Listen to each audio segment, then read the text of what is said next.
तो एक बार good morning all of you. Today I will start hydrogen peroxide. Okay, अब तक जो हम लोगों ने पढ़ लिया वो हमारा लास्ट टॉपिक था। उसमें सॉफ्ट वाटर और हार्ड वाटर, हार्ड वाटर में टेम्पोररी वाटर और टेम्पोररी हार्डनेस और परमानेंट हार्डनेस हम लोगों ने देखा, और जो है कि इनको कैसे रिमूव किया जाएगा वो हमने कर लिया। अब जो है कि हम लोग हाइड्रोजन परऑक्साइड स्टार्ट करने वाले हैं। ये लास्ट टॉपिक लगभग है चैप्टर का। इसमें हम लोग जो है कि प्रिपरेशन पढ़ेंगे, और एक इसका सबसे इंपॉर्टेंट पॉइंट है स्ट्रेंथ। स्ट्रेंथ और स्ट्रक्चर, ये दो चीजें हैं। सबसे पहले इसको डिस्कवर किया था थिनार्ड ने। किसने डिस्कवर किया था? थिनार्ड ने, J L Thenard. Hydrogen peroxide, hydrogen peroxide, peroxide formula H2O2, structure HOOH। ठीक है, ये तो हमारा हो गया hydrogen peroxide. It was first discovered by, it was first discovered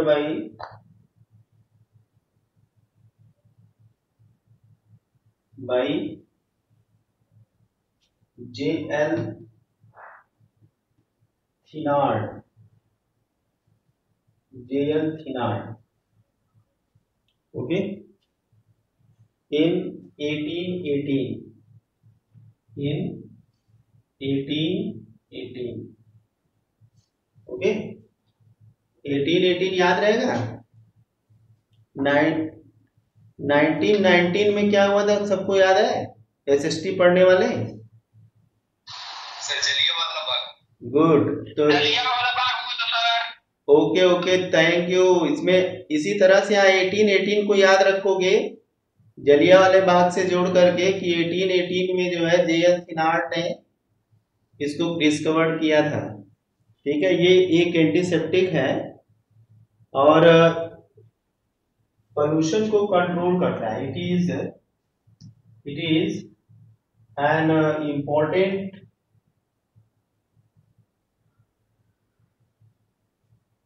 important compound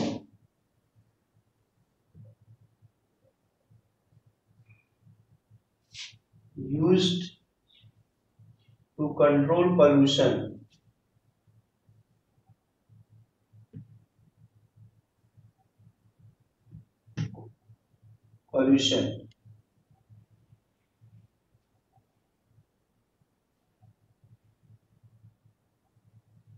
Control treatment of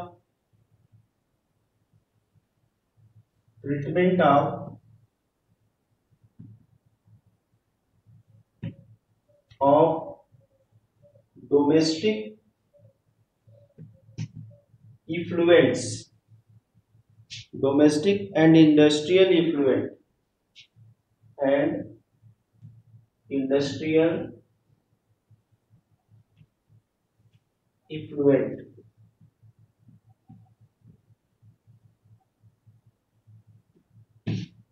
और ये एक एंटीसेप्टिक है। इट इज एंटीसेप्टिक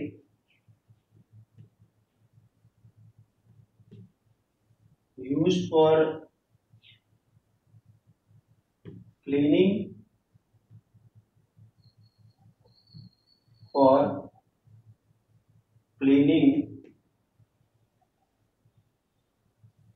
wound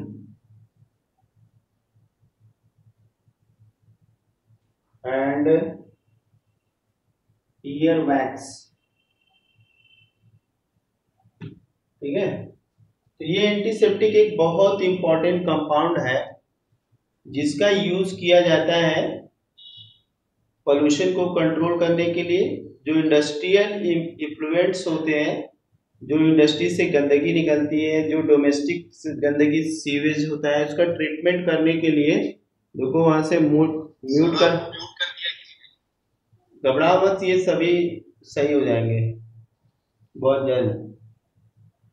तो ने। यहाँ, हाँ सर आप हाँ, तो यहाँ पे जो इम्प्लीमेंट्स होते हैं, इफ्लुएंट क्या होते हैं, जो कि इंडस्ट्रीज से वेस्ट मटेरियल निकलता है लिक्विड के फॉर्म में, हमारे रिवर में चला जाता है, तो उनको ट्रीट करने के लिए, पोल्यूशन को, उनसे होने वाले पोल्यूशन को कंट्रोल करने के लिए हाइड्रोजन परऑक्साइड का यूज किया जाता है। इसके अलावा हाइड्रोजन परऑक्साइड जो होता है, जो हमारे घाव वगैरह हो जाते हैं उनको साफ करने के लिए यूज किया जाता है, ईयर वैक्स को साफ करने के लिए भी इसको यूज किया जाता है। ठीक है, और ब्लीचिंग के रूप में भी इसको यूज किया जाता है, जहाँ पे वाइट कपड़े हैं उनको क्लीन करने के लिए, दाग धब्बे हटाने के लिए भी इसका यूज किया जाता है। पेपर के जो पेपर इंडस्ट्रीज है उसमें भी क्लीनिंग एजेंट के रूप में इसका यूज किया जाता है। ठीक है, अब यहाँ पे इसको नोट कर लो फटाफट। अगर नोट कर लिया है तो हम इसको इरेज करेंगे। इसको ध्यान रखना है कि इसको जेएल थिनार्ड ने जो है कि 1818 में डिस्कवर किया था, उसके लगभग 100 साल बाद 1919 में क्या हुआ था, जलियांवाला कांड हो गया था।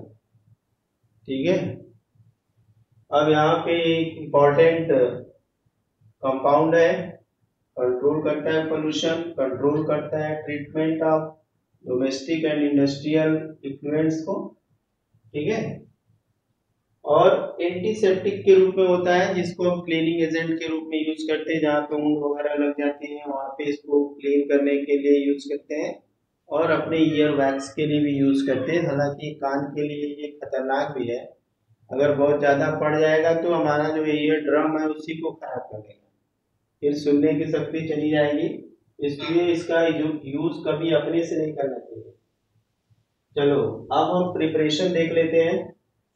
हाँ बेटा बोलो जल्दी। सर ये नेचुरली स्टेट में पाया जाता है। हाँ, सर नेचुरली पाया जाता है या इसको बनाया जाता है? नहीं, इसको जो है कि बनाया जाता है, नेचुरली पाया नहीं जाता है। तो यहाँ पे अब हम देखते हैं method of preparation. Methods of preparation,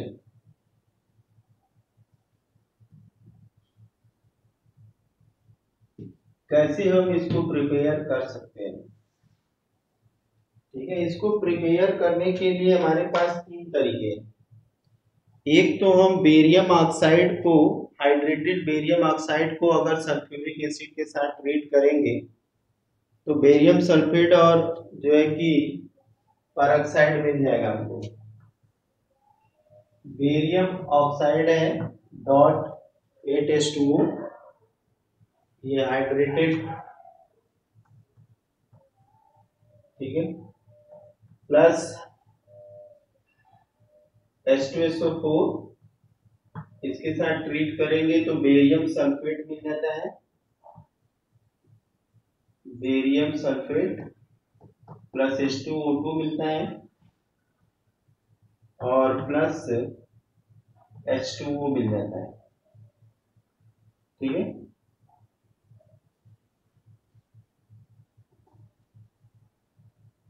हमें ये 8 मॉलिक्यूल H2O मिलेंगे। ठीक है, तो एक तरीका तो ये हो गया कि barium oxide, hydrated barium oxide, hydrated barium oxide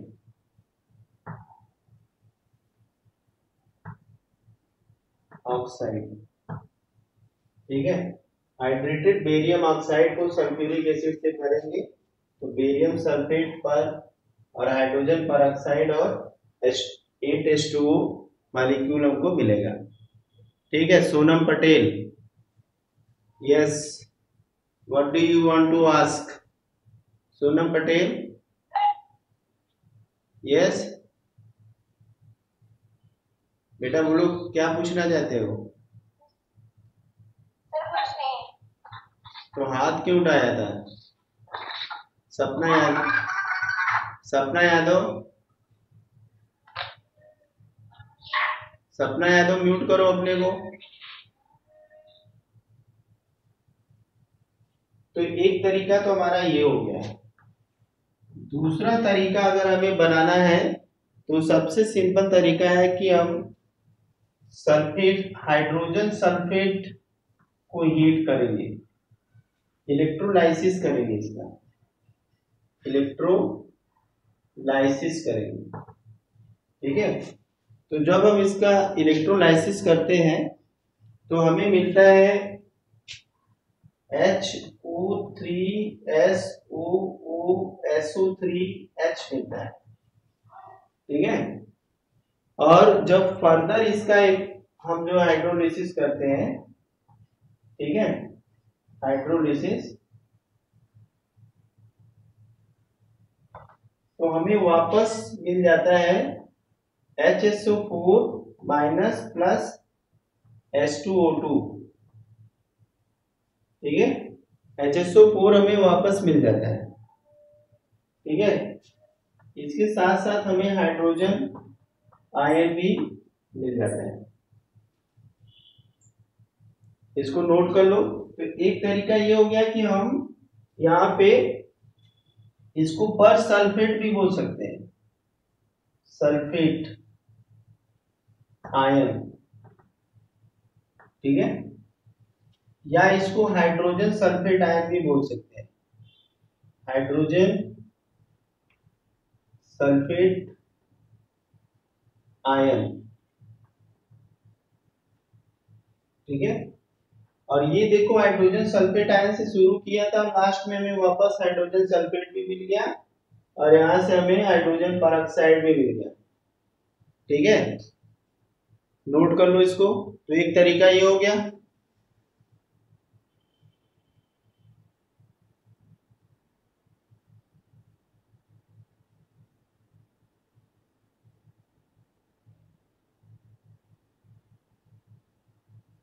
तीसरा तरीका हमारे पास, इसको नोट कर लिया, एक हमने बेरियम ऑक्साइड से, हाइड्रेटेड बेरियम ऑक्साइड से बना लिया, और एक पर सल्फेट या हाइड्रोजन सल्फेट आयन से बना लिया।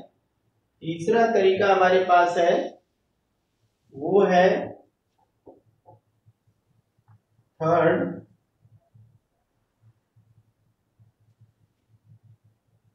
Two ethyl एंथ्राक्विनोल, एंथ्राक्विनोल।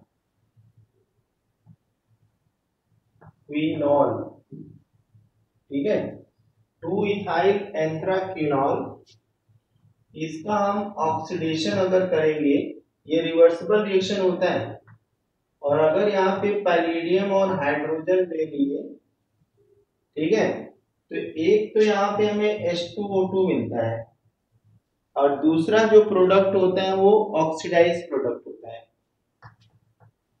Oxidised product.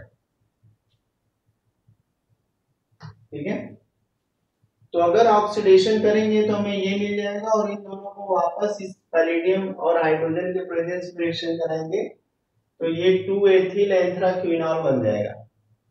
ठीक है, कोई दिक्कत हो तो पूछना।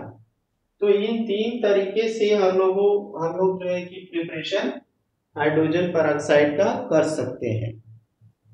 ठीक है, इसको नोट कर लो। अब इसके बाद हमारा नेक्स्ट टॉपिक है, हो जाए तो इरेज करें इसको हम। Have you written? ओके, चलो यहाँ पे फिर हम इरेज कर देते हैं। सबसे इंपॉर्टेंट टॉपिक यहाँ शुरू हो रहा है, स्ट्रेंथ ऑफ H2O2। ठीक है, स्ट्रेंथ का मतलब कौन जानता है, सही से बता दो। What do you mean by strength? Strength का मतलब क्या जानते हो? कोई भी बताए? What do you mean by strength? Anyone? कोई भी स्ट्रेंथ का मतलब जानता हो तो बताएं। घबराने की जरूरत नहीं है, गलत सही जो भी बताना हो बता सकते हो, लेकिन बोलना चाहिए। केमिस्ट्री जो है ऐसे केवल सुनने से और देखने से नहीं आती है, अदरवाइज फिर रटना पड़ेगा। लोग कहेंगे कि केमिस्ट्री रटना पड़ता है, बहुत टफ होता है, ऐसा कुछ भी नहीं। क्योंकि अभी हम कभी कोशिश ही नहीं करते हैं कि उस चीज को बोलें और लिखें। स्ट्रेंथ का मतलब अगर सपोज नहीं समझ में आ रहा है तो स्ट्रेंथ का मतलब तो पहले हो गया, हम अपने से अगर पकड़े तो ताकत हो गई हमारी। हम अपनी ताकत को किस में मेजर करते हैं? फोर्स में मेजर करते हैं। अब ये हाइड्रोजन पेरोक्साइड एक कंपाउंड है, इस कंपाउंड के स्ट्रेंथ को हम किस में मेजर करेंगे? हम दो तरह से मेजर कर सकते हैं। एक तो नॉर्मेलिटी के फॉर्म में मेजर कर सकते हैं, और दूसरा हम जो है कि ग्राम पर लीटर में कर सकते हैं। सिंपल सी बात है। स्ट्रेंथ का मतलब हो गया कंसंट्रेशन, और कंसंट्रेशन या तो हम ग्राम पर लीटर निकालें, प्योर स्ट्रेंथ की बात करें तो ग्राम पर लीटर है, ठीक है। और इसके अलावा हम इस ग्राम पर लीटर की मदद से हम नॉर्मेलिटी भी निकाल सकते हैं, ठीक है। तो ये होता है स्ट्रेंथ। तो किसी चीज का डेफिनेशन हमें रटना ना पड़े, हम उसे समझ करके उसको हम लिंक करके उसको याद कर सकते हैं, ठीक है। तो कोशिश ये करना चाहिए, अगर बोले नहीं गलत सही तो पहले तो दिमाग में जाएगा नहीं, दूसरी चीज लिखे नहीं तो भी नहीं जाएगा। कारण है कि हमारा जो ये फ्रंटल रीजन है, इसको फ्रंटल रीजन बोलते हैं, ये फ्रंटल लोब है। इस फ्रंटल लोब में वॉलेंट्री एक्टिविटीज होती है। इसके अंदर जो है कि हमारा होता है वो राइटिंग सेंटर और memory centre. Writing centre first होता है, मेमोरी सेंटर बाद में होता है। तो जो चीजें हम रटते हैं वो सीधे मेमोरी सेंटर में जाता है, और वो बहुत देर तक नहीं रहता, कभी भी इरेज हो सकता है, ठीक है। वो क्या है, वो कभी भी इरेज हो सकता है। समझ में आई बात? और दूसरा क्या है कि अगर हम राइटिंग कर रहे हैं, किसी चीज को लिख करके याद कर रहे हैं, तो वो राइटिंग सेंटर से होते हुए मेमोरी सेंटर में जाएगा। अब वो दो जगह सेव हो गया, राइटिंग सेंटर में भी और मेमोरी सेंटर में भी। तो वो लिखी हुई चीज काफी समय तक याद रह सकती है। तो इसलिए मुंह से बोलना और लिखना बहुत इंपॉर्टेंट है अगर हम किसी चीज को दिमाग में रखना चाहते हैं। देखो, हमारे स्पीच सेंटर से जो हमारे दिमाग में जाता है चीज, वो वो वो जो है भी बहुत लंबे समय तक जाता है, लेकिन वो किस तरह से जा रहा है। अगर हम किसी चीज को एकदम प्योरली पढ़ रहे हैं, शुद्ध रूप में पढ़ रहे हैं, उसमें कहीं गलती नहीं कर रहे हैं, कहीं ब्रेकेज नहीं आ रहा है, कंटिन्यू पढ़ रहे हैं, तो वो चीजें हमारे दिमाग में बहुत लंबे समय तक, ठीक है। अमेरिकन राष्ट्रपति रूजवेल्ट जो है, वो अपने जो लेक्चर होता था, भाषण जो होता था, वो हफ्तों लाइन बाय लाइन याद रहता था, क्योंकि वो अपने लेक्चर को इतनी फास्ट पढ़ता था, इतने फास्ट जो है देता था कि उसके लंबे समय तक उसके मेमोरी में पड़ी रहती थी बातें। समझे? तो अगर हम किसी चीज को बहुत तेजी से पढ़ते हैं, समझ के तेजी से पढ़ते हैं, तो वो चीजें हमारी जितनी तेजी से पढ़ेंगे, शुद्ध रूप में पढ़ेंगे, उतने दिन तक, उतने समय तक वो हमारे दिमाग में पड़ी रहेगी, ठीक है। तो ऐसा नहीं है कि केमिस्ट्री रटना है, नहीं, ये रटना वटना कुछ नहीं है। हम देखो कितनी चीजों को शब्दों से बना लेते हैं, तो हम भी वो चीजें बना सकते हैं, क्योंकि हर चीजों से जुड़ी हुई है। हमारी बॉडी में इतने केमिकल दौड़ रहे हैं, तो वो केमिकल रिएक्शन, वहाँ ऑक्सीडेशन, रिडक्शन, डिस्प्लेसमेंट, है ना, एक्सचेंज, सारे रिएक्शंस हो रहे हैं, तब हमारी ये एनर्जी प्रोड्यूस हो रही है और फिजिकल बॉडी वर्क कर रहा है। तब हम फिजिक्स, मैथ और सारी चीजों के बारे में गणनाएं कर पाएंगे। ठीक है, तो ऐसा नहीं है कि हमें किसी चीज को रटने की जरूरत नहीं है, बस चीजों को समझने की जरूरत है। ठीक है, तो ये हमने यहाँ पे प्रिपरेशन देख लिया। स्ट्रेंथ हम जान गए कि हमें या तो ग्राम पर लीटर में निकालना है और या तो यहाँ पे नॉर्मेलिटी के फॉर्म में निकालना है। ठीक है, लेकिन यहाँ पे जो सब यहाँ पे स्ट्रेंथ जो निकाला गया है वो रिलेशन टू द ऑक्सीजन निकाला गया है। किसके निकाला गया है कि अगर ये H2O2 एनटीपी पर डिकम्पोज होता है तो H2O प्लस O2 बनाएगा।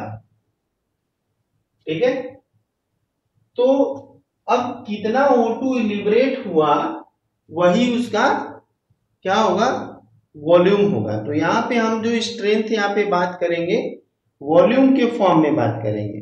ठीक है, तो एक लाइन यहाँ पे हम लिखेंगे कि the most common method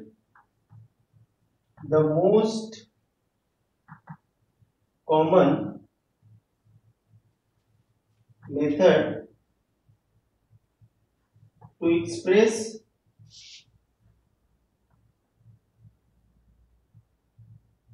the strength of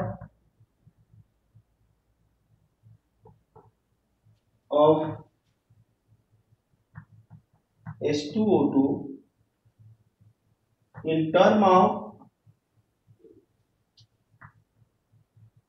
sir. हाँ बेटा बोलो। सर यू आर म्यूटेड, आपको म्यूट कर कोई बात नहीं, बता दिया, सही किया। चलो एकदम गांधीवादी विचारधारा में रहो, कोई कुछ करने की जरूरत नहीं है। जो भी कर रहा है वो बहुत पकड़ में आ गया है, पकड़ लिया भी है हमने, उनका ट्रीटमेंट भी स्टार्ट हो जाएगा। ठीक है, स्वाति सिंह,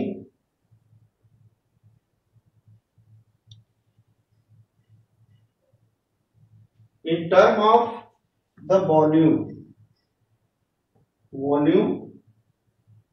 और ये वॉल्यूम जो है इन ml होगा, ठीक है।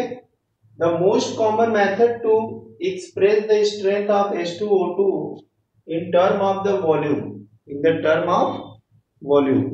ठीक है। और ये किसकी बेस पे है, ऑक्सीजन के। Volume of O2 liberated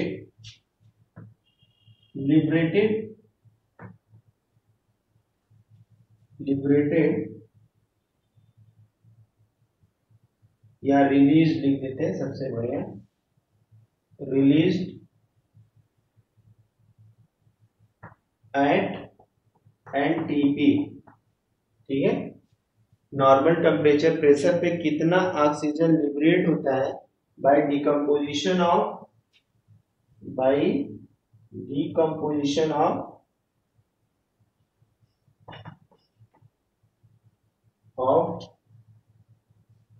1 ml H2O2, ठीक है। तो जितना 1 ml H2O2 से एनटीपी पर कितना ऑक्सीजन रिलीज होगा उतना वॉल्यूम उसका स्ट्रेंथ होगा, उतना वॉल्यूम क्या होगा, उसका स्ट्रेंथ होगा। आई बात समझ में? इसको नोट कर लो, अगर ना समझ में आए तो एक बार फिर बता देते हैं। सबसे कॉमन मेथड है इसका स्ट्रेंथ एक्सप्रेस करने के लिए, वो वॉल्यूम के टर्म में करते हैं। और वॉल्यूम के टर्म में कितना डिकम्पोजिशन से, अगर ये 1 ml है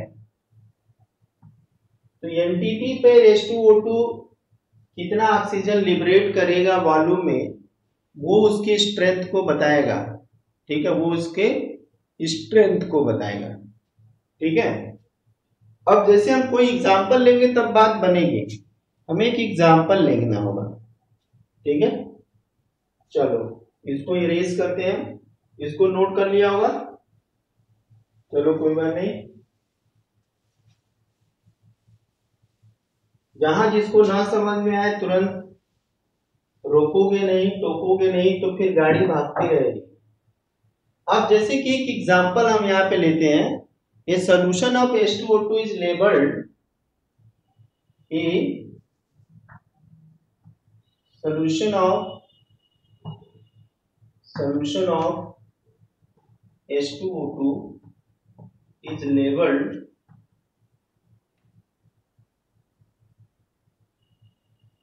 labeled 10 volume.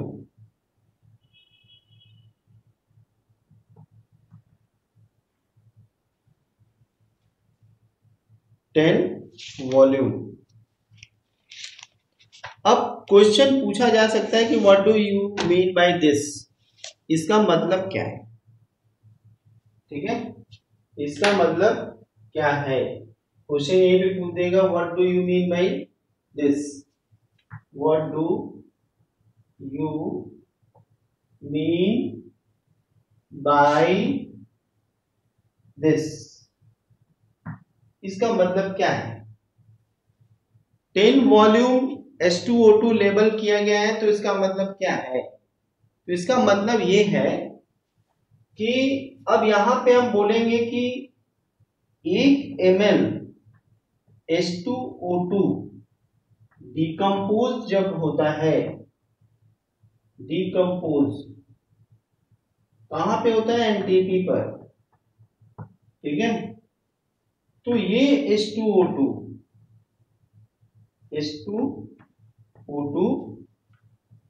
10 लीटर, या अगर ml में लेंगे तो हम इसको 10 ml में ले लेंगे। ठीक है, हम ml में, अगर यहाँ हमने ml लिया है तो वहां भी ml लेंगे, या लीटर लेंगे तो वहां भी लीटर लेंगे। तो यहां से 10 ml ऑक्सीजन रिलीज होगी, इसका मतलब ये हुआ 10 वॉल्यूम का मतलब ये हुआ। ठीक है, 10 का वॉल्यूम का मतलब यही हुआ। ठीक है, कि 1 ml H2O2 डिकम्पोज होगी इनटू एनटीपी पर, तो 10 ml ऑक्सीजन लिबरेट होगी। ठीक है, अब सपोज कि यहाँ पे 10 ml लिखा है, अगर यहाँ पे 20 ml लिखा होता, 20 ml, तो इसका मतलब है कि 1 ml H2O2 कितना देगा, 20 ml O2 देगा। ठीक है, यहां पे लिखा होता 100 वॉल्यूम, सब यहाँ पे वॉल्यूम, सॉरी, अगर यहाँ पे लिखा होता कि 100 वॉल्यूम अगर लिखा होता, तो इसका मतलब क्या होता कि 1 ml H2O2 डिकम्पोज करके 100 ml O2 देगा। इतनी बात समझ में आई कि नहीं, अगर किसी को ना समझ में आई हो तो फिर से बताते हैं। एक कोई सैंपल है, उस सैंपल के ऊपर लिखा हुआ 10 वॉल्यूम H2O2, तो 10 वॉल्यूम H2O2 का मतलब है कि अगर 1 ml H2O2 एनटीपी पर डिकम्पोज होगा, तो वो डिकम्पोज होकर के 10 ml ऑक्सीजन लिबरेट करेगा, तो वो 10 ml उसका वॉल्यूम हो जाएगा H2O2 का, स्ट्रेंथ हो, और उसमें हम नॉर्मेलिटी से मल्टीप्लाई कर देंगे तो ग्राम पर लीटर में उसका स्ट्रेंथ हो जाएगा। ठीक है, अब अगर सैंपल के ऊपर लिखा है 20 वॉल्यूम, तो 20 वॉल्यूम का भी मतलब यही निकालेंगे कि एनटीपी पर अगर 1 ml H2O2 डिकम्पोज होता है, तो उस कंडीशन में 20 ml ऑक्सीजन लिबरेट होगी। अब चाहे वहां 60 वॉल्यूम लिखा रहे, 30 वॉल्यूम लिखा रहे, 40 वॉल्यूम लिखा रहे, तो जितना वॉल्यूम लिखा रहेगा उतना ml जो है कि ऑक्सीजन लिबरेट होगी। आई बात समझ में, एकदम सिंपल सा चीज है, इसमें कोई वहां पे रटने की जरूरत नहीं, क्योंकि यहाँ ऑलरेडी लिखा है 20 वॉल्यूम। 20 वॉल्यूम का मतलब हो गया 20 ml ऑक्सीजन, 100 वॉल्यूम का मतलब हो गया 100 ml ऑक्सीजन। डिकम्पोज कितना होना है, 1 ml। ठीक है, डिकम्पोज कितना है, 1 ml हमेशा होगा। अगर 60 वॉल्यूम बोल दिया तो 60 ml O2 निकलेगा, 70 वॉल्यूम बोल दिया तो 70 ml निकलेगा, मगर डिकम्पोज एक ही ml होगा। ठीक है, तो ये चीज बहुत आसान है, हमको सपोज सबको हमको लगता आ गया होगा। अब हाँ, बोलो बोलो। सर रिएक्टेंट के मास से ज्यादा प्रोडक्ट का मास कैसे हो जाएगा? बेटा वो ऑक्सीजन जब डीकम्पोज होगा, मास नहीं है वो वॉल्यूम है, ठीक है, तो वो वॉल्यूम बढ़ेगा ही। एनटीपी पे इसीलिए बार बार बोल रहे हैं एनटीपी, तो एनटीपी पर वॉल्यूम बढ़ेगी, ठीक है। अब इसके बाद देखो, अब इसमें हमें चूंकि अब हम लोग कल इसके ऊपर न्यूमेरिकल देखेंगे, और इस चैप्टर में जो खाली न्यूमेरिकल बचा है और स्ट्रक्चर बचा हुआ है, केमिकल प्रॉपर्टी बची हुई। तो आज के लिए इतना ही। एक आज के लिए